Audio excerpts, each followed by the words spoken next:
Good morning, folks. How's it going? Mike coming back at you here with another video on college algebra. In this video, we are going to talk about solving systems of nonlinear equations. So getting right into it, what the heck is a system of nonlinear equations?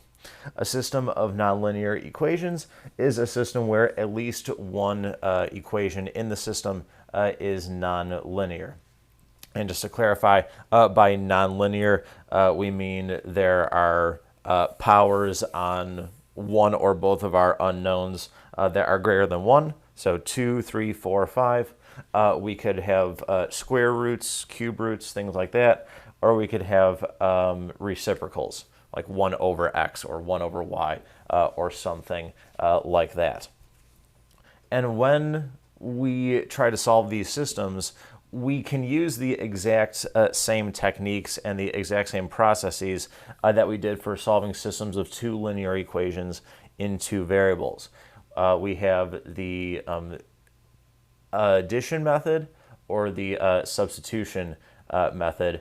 The only sort of slight difference here is that in many cases, or just certain cases, when you solve for your first unknown, you may come up with more than one value. You may come up with 2 values or 3 values. So after you find all the values for your first unknown, you'll have to take each of those values that you find, substitute it into your other equation, and then you could then come up with, say, more than one value for that guy there. So we'll see some samples of how that works out. But as I said, we're going to use essentially the same processes and the same techniques to solve systems of nonlinear equations. So let's get right into it here. These first couple, we are going to use the substitution method here. Okay. So I have this system here, y minus x squared equals negative 2, and negative y plus 2x is equal to a positive 2. And the reason that this is a nonlinear system of equations is because this equation right here, the first one, that x has a power of 2 on it, so that makes it nonlinear. But I'm still going to take one of these equations, and I'm going to get one variable in terms of the other. I'm going to take the second equation here, and I'm going to get the y all by itself. It's just sort of a personal preference here. You could certainly work with this guy and get one variable in terms of the other, but I'll just go for this here. So this is going to give me y equals 2x minus 2 when it's all said and done. Add the y onto both sides, and then subtract 2 from both sides. So if I make this substitution into my first equation here, I'm going to get 2x minus 2 minus x squared equals negative 2. Okay, well, I notice that I can add 2 to both sides, and those cancel out. So I get 2x minus x squared equals 0. Now I need to come up with the values of x that will make this thing equal to 0. I notice that I can pull an x out of each of these two terms. So that gives me x times 2 minus x equals 0. And the product of two things equaling 0 means that either thing on its own can be 0. So x equals 0 or 2 minus x equals 0.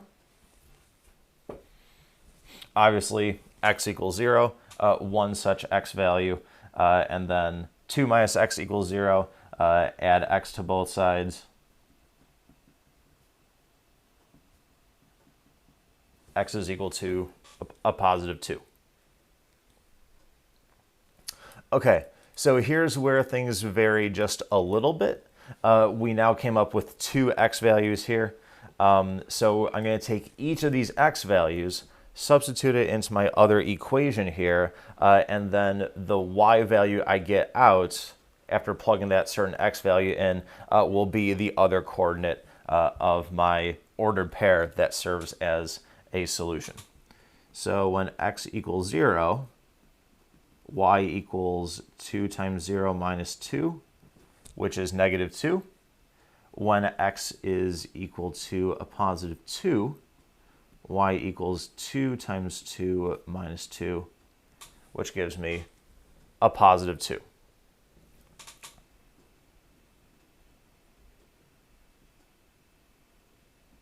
So my solutions here are the ordered pairs 0, negative 2, as well as 2, 2.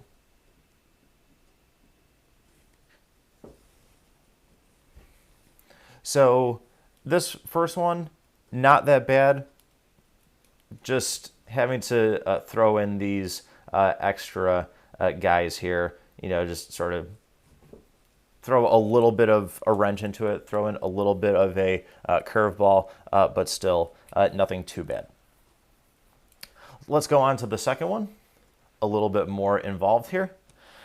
Kind of, we'll see.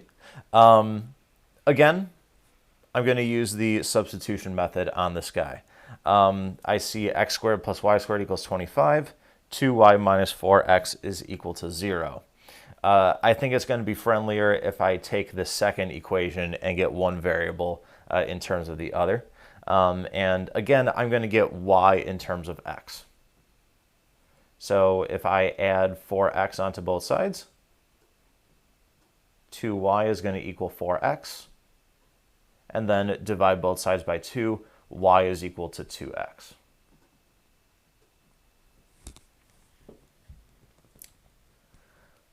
All right, so I'm going to take this, substitute it into this equation here.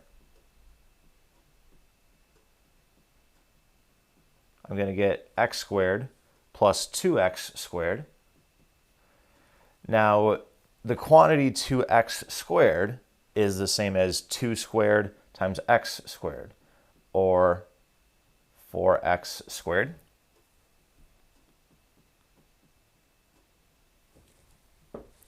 That's equal to, obviously, a 5x squared. And this is equal to 25. All right, I'm going to divide both sides by 5.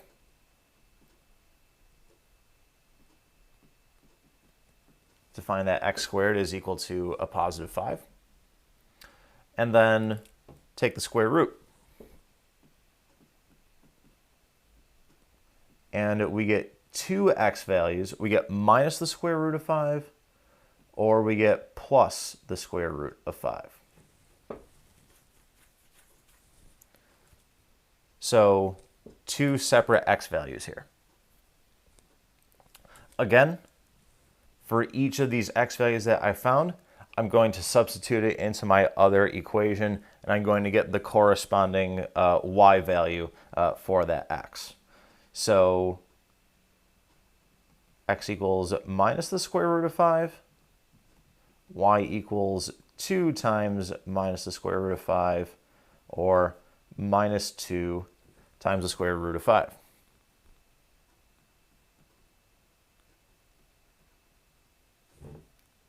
X equals plus the square root of 5. Then y is going to equal 2 times the square root of 5.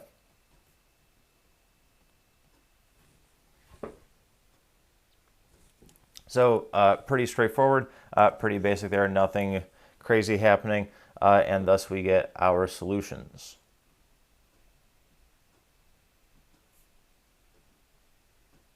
Minus the square root of 5, comma, minus 2 times the square root of 5, and square root of 5, 2 times the square root of 5.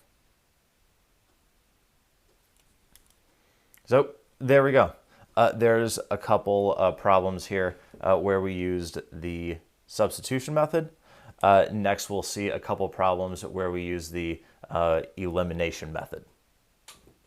All right, guys, so let's see some sample problems here where we use the elimination method to solve some systems of nonlinear equations.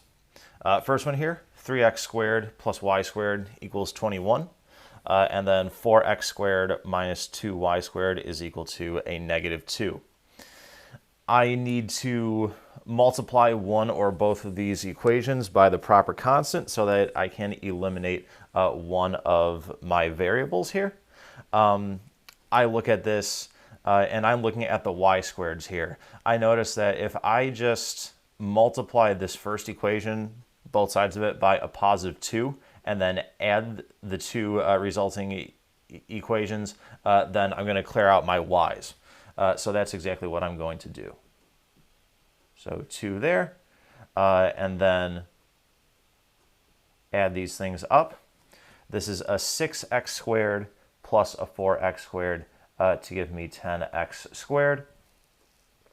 I'm going to have the 2y squared plus the negative 2y squared. Those cancel out.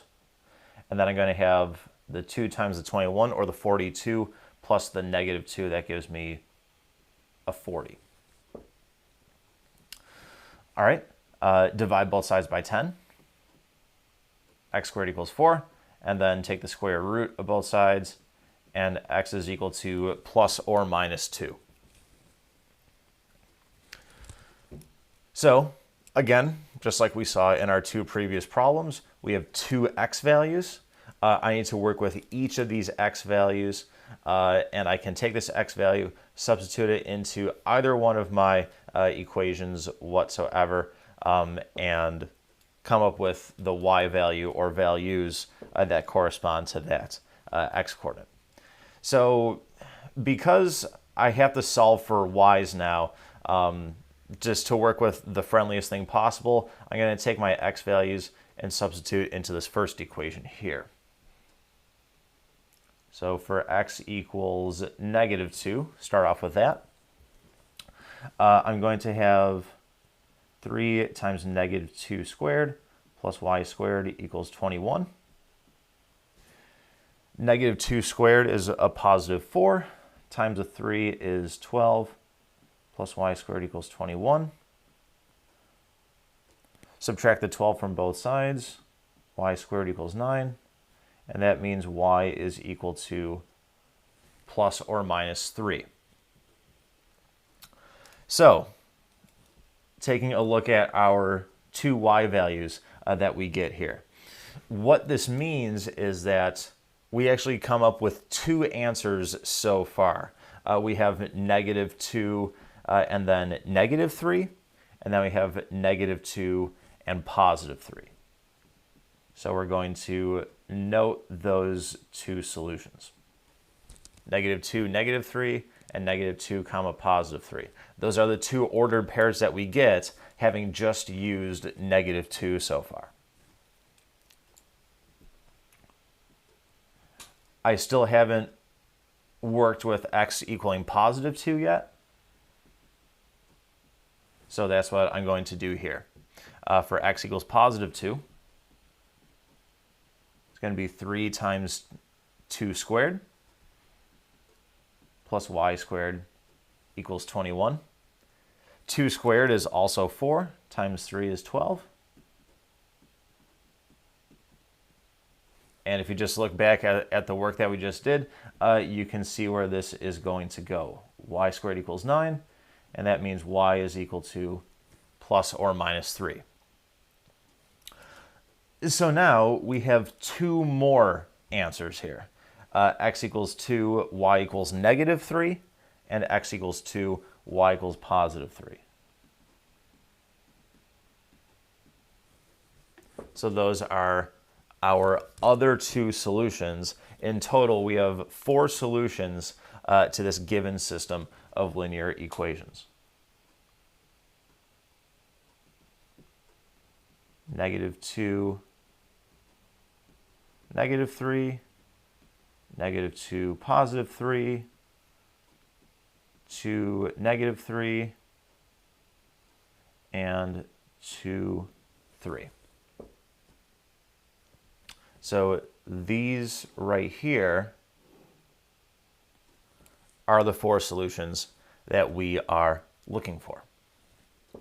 So definitely a little bit more work that had to be done here. Still, overall, not that bad.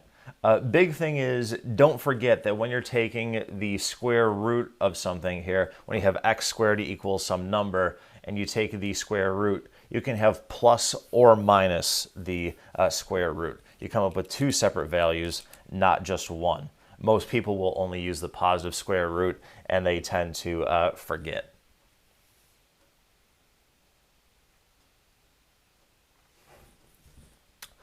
So what is sort of a real-life application of these systems of nonlinear equations?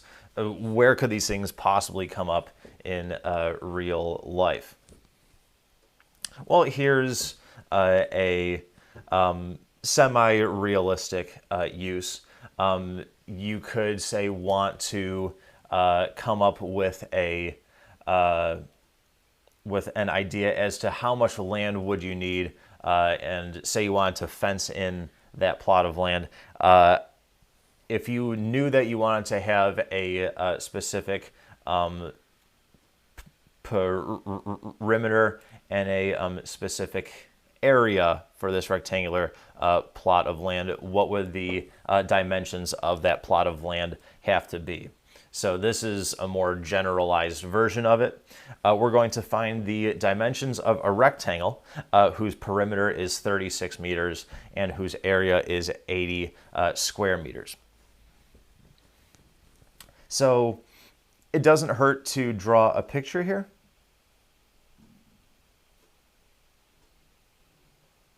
Here's my very rough sketch of a rectangle. Again, I don't grade you on how well you can draw shapes, just as long as they look close to what the thing is, then you're good. So here's my rectangle. I have some side lengths, x and y, and by definition of this thing being a rectangle, opposite sides have the same length. So x and x, y and y. It's not a square, so we don't know that these side lengths are all the same. We just know that this is some side length, that's some other side length that doesn't necessarily have to be the same, and then by properties of a rectangle, I can label that x and that y. So there's my picture. Let's come up with our equations now based on this picture. We know that the perimeter has to be 36 meters. Well, the perimeter is just the sum of the 4 sides, x plus y, or 2x plus 2y has to equal 36. And then the area of this rectangle, which is length times width, or x times y, has to equal 80 square meters.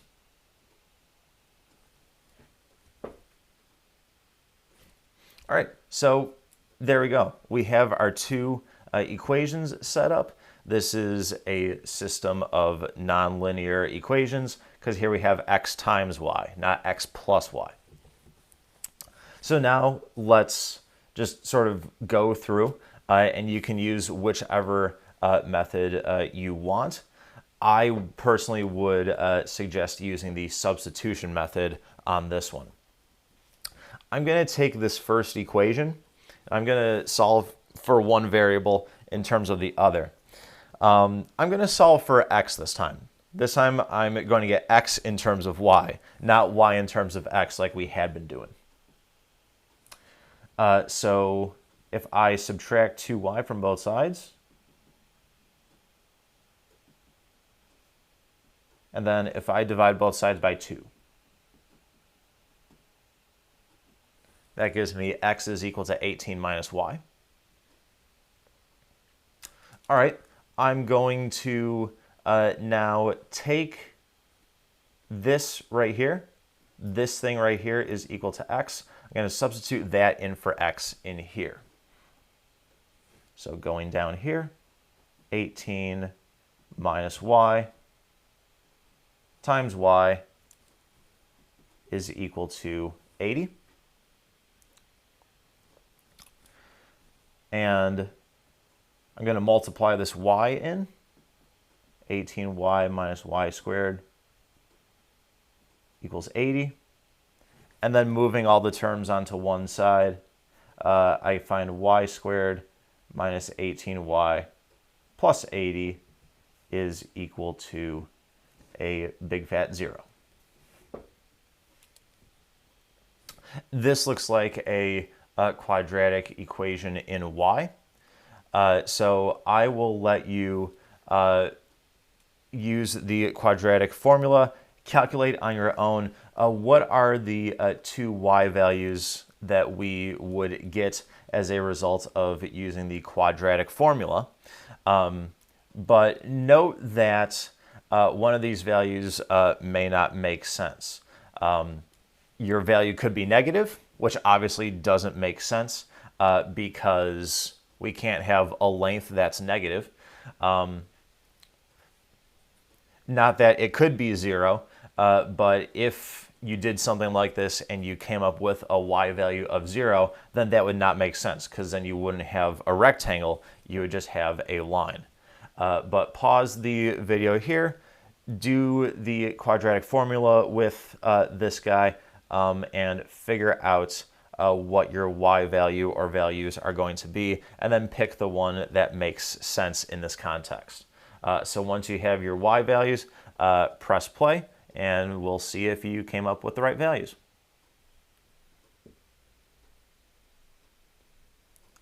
Okay, guys, let's see if you came up with the correct y values here. In the end, when you use the quadratic formula, you should have come up with actually two y values that do actually make sense in this case. You could have had 10 or 8 as your two y values.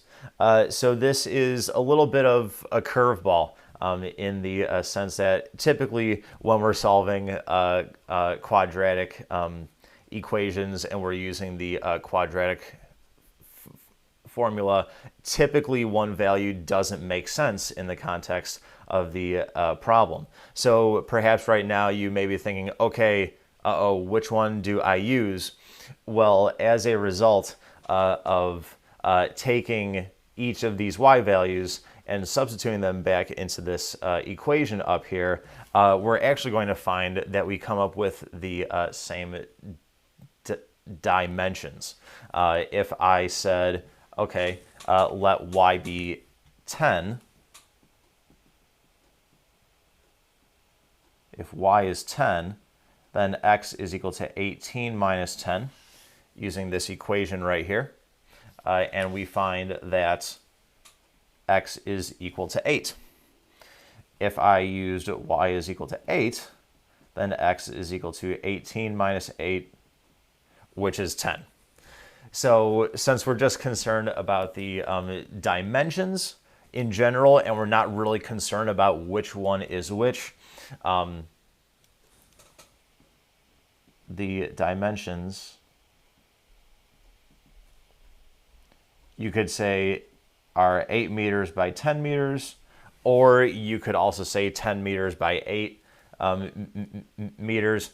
It doesn't matter. It's still going to be the same rectangle, and it is making each of these guys true here. It does have a perimeter of 36 meters, and it does have an area of 80 square meters. So this is just one sort of semi-real life application of solving systems of nonlinear equations. Something that may appeal to us more would be, say that in some crazy parallel world, you know that you have a certain amount of area to dedicate on a wall to a TV, and you know the perimeter of what that TV would have to be, you can set up a system of nonlinear equations to figure out what do the dimensions of that TV have to be in order to fit the designated area that you have on your wall and the designated perimeter. That's very specific. It's unlikely that you're actually going to encounter that in real life, but hey, stranger things have happened. So guys, this concludes our video on solving systems of nonlinear equations. Again, we're using the same methods as we used just a couple of videos back when we solved systems of two linear equations in two variables.